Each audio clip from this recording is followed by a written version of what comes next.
electoral bonds. After all the delays, all the legal tussles and all the political fights, the data is out. The Supreme Court there slamming the SBI, the State Bank of India, for not disclosing the full data when it comes to the electoral bonds. A 5-judge bench scrapped India's electoral bonds. नमस्कार दोस्तों, आखिरकार supreme court के सख्त आदेश के बाद SBI यानी state bank of India ने electoral bond यानी चुनावी चंदे से जुड़ी सारी जानकारी चुनाव आयोग को सौंप दी है। इस लिस्ट के अनुसार 1334 कंपनियों और लोगों ने 5 साल में 22,271 बॉन्ड खरीदे, जिनकी टोटल वैल्यू लगभग 16,518 करोड़ रुपए है। चुनाव आयोग की तरफ से जारी 2 लिस्ट में बॉन्ड खरीदने वाले और इन्हें भुनाने वालों के नाम हैं, जिससे साफ साफ ये पता चल रहा है कि पैसा किसने किस पार्टी को दिया है। काफ़ी लोग उम्मीद लगाए बैठे थे कि इस लिस्ट में अदानी और अंबानी का नाम भी होगा, लेकिन ऐसा कुछ भी नहीं है। इस लिस्ट पर टॉप पर जो नाम है उसने सभी को चौंका कर रख दिया है।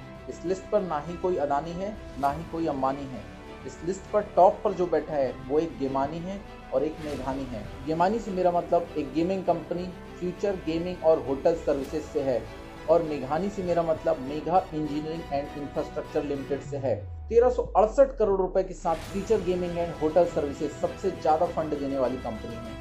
इस कंपनी के मालिक दक्षिण भारत के लॉटरी किंग सैंटियागो मार्टिन है, और इनकी वेबसाइट के मुताबिक मार्टिन ने 13 साल की उम्र में लॉटरी का व्यवसाय शुरू किया था। दक्षिण में यह फर्म मार्टिन कर्नाटक के तहत चलती है, जबकि उत्तर पूर्व में इसे मार्टिन सिक्किम लॉटरी के नाम से जाना जाता है। वहीं 966 करोड़ रुपए के इस फंड के साथ Megha engineering and infrastructure limited दूसरी सबसे बड़ी कंपनी है। बांध और बिजली प्रोजेक्ट बनाने वाली कंपनी मेघा इंजीनियरिंग का स्वामित्व पीवी कृष्णा रेड्डी और पीपी रेड्डी के पास है। इसका मुख्यालय हैदराबाद में है, और वर्तमान में देश भर की 18 से अधिक राज्यों में ये कंपनी अपने प्रोजेक्ट्स चला रही है। इन दानदाताओं की लिस्ट काफी लंबी है, तो चलिए जानते हैं कौन है वो सबसे बड़े दानवीर जिन्होंने दिल खोलकर इन पॉलिटिकल पार्टीज को चंदा दिया।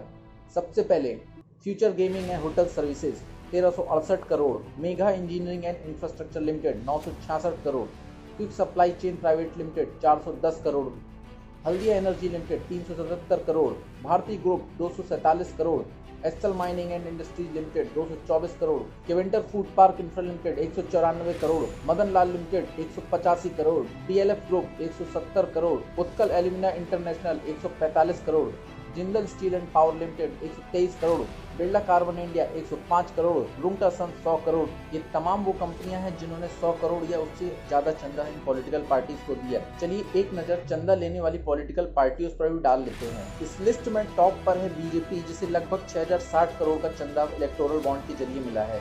दूसरे नंबर पर आती है तृणमूल कांग्रेस, जिसे लगभग 1600 करोड़ का चंदा मिला है। तृणमूल कांग्रेस ने यहाँ सबको चौंका कर रख दिया है। यहाँ तृणमूल ने कांग्रेस को पीछे छोड़ते हुए ये मुकाम हासिल किया है। हालांकि उनकी सिर्फ एक राज्य में सरकार है, वो भी पश्चिम बंगाल में। तीसरे नंबर पर है कांग्रेस, जिसे लगभग 1421 करोड़ रुपए का चंदा मिला है। स्ट्राइक रेट यहाँ भी काफी कम है। इसके बाद बीआरएस 1214 करोड़, बीजेडी 775 करोड़, डीएमके 639 करोड़, वाईएसआर कांग्रेस 337 करोड़, टीडीपी 218 करोड़, शिवसेना 158 करोड़, आरजेडी 72 करोड़। ये आंकड़े साफ बताते हैं कि इलेक्टोरल बॉन्ड के जरिए सभी पार्टीज को चंदा मिला है। किसी को थोड़ा ज्यादा, किसी को थोड़ा कम, लेकिन चंदा सबको मिला है। अब सवाल ये उठ रहा है कि ये सारी जानकारियां अभी क्यों सार्वजनिक हो रही हैं। दरअसल इसी साल 15 फरवरी को सुप्रीम कोर्ट ने इलेक्टोरल बॉन्ड को असंवैधानिक करार दिया था। इसके साथ ही सुप्रीम कोर्ट ने एसबीआई को यह निर्देश दिया था कि वह 6 मार्च 2024 तक इलेक्टोरल बॉन्ड की जानकारी चुनाव आयोग को दे। ध्यान देने वाली बात है कि एसबीआई इलेक्टोरल बॉन्ड बेचने वाला अकेला अधिकृत बैंक है। सुप्रीम कोर्ट ने अपने आदेश में अप्रैल 2019 से लेकर अब तक खरीदे गए इलेक्टोरल बॉन्ड का डेटा देने के लिए कहा था। हालांकि 6 मार्च आने से पहले ही एसबीआई ने एक याचिका दाखिल करके यह तारीख 30 जून तक बढ़ाने की मांग की थी, जिसे सुप्रीम कोर्ट ने सिरे से खारिज कर दिया था। सुप्रीम कोर्ट ने एसबीआई को 24 घंटे के अंदर ये सारी जानकारी कोर्ट को मुहैया कराने के आदेश दिए थे, और साथ ही सुप्रीम कोर्ट ने चुनाव आयोग से 15 मार्च की शाम 5 बजे तक सभी जानकारी वेबसाइट पर अपलोड करने के लिए भी कहा था। इन सब आंकड़ों को देखकर एक बात तो पानी की तरह स्पष्ट है कि देश में चंदा देने वालों की कोई कमी नहीं है। ये अलग विषय जरूर हो सकता है कि चंदा वो किस लिए दे रहे हैं, किसी राजनीतिक स्वार्थ के लिए, किसी राजनीतिक दबाव के लिए, या अपने निजी स्वार्थ या देश हित में। बेशक चंदा लेना कोई बुरी बात नहीं है। पॉलिटिकल पार्टीज को पार्टीज चलाने के लिए चंदे की आवश्यकता होती है, क्योंकि ये कोई बिजनेस तो करती नहीं है, तो चंदा ही एकमात्र जरिया है इनको कैंपेन्स चलाने के लिए, पार्टी को रन करने के लिए, फंड करने के लिए। लेकिन इसमें पारदर्शिता होना बहुत जरूरी है। उम्मीद करते हैं कि आने वाले दिनों में सुप्रीम कोर्ट कुछ और सख्त फैसले लेगा और उम्मीद करते हैं कि देश की जनता को उनके सवालों के जवाब जरूर मिलेंगे। आखिरकार जनता सिर्फ उम्मीद ही तो लगा सकती है। इस वीडियो में दी गई जानकारी आपको कैसे लगी, कमेंट करके जरूर बताइए। मिलते हैं आपसे अगले वीडियो में, तब तक के लिए शुभ रात्रि।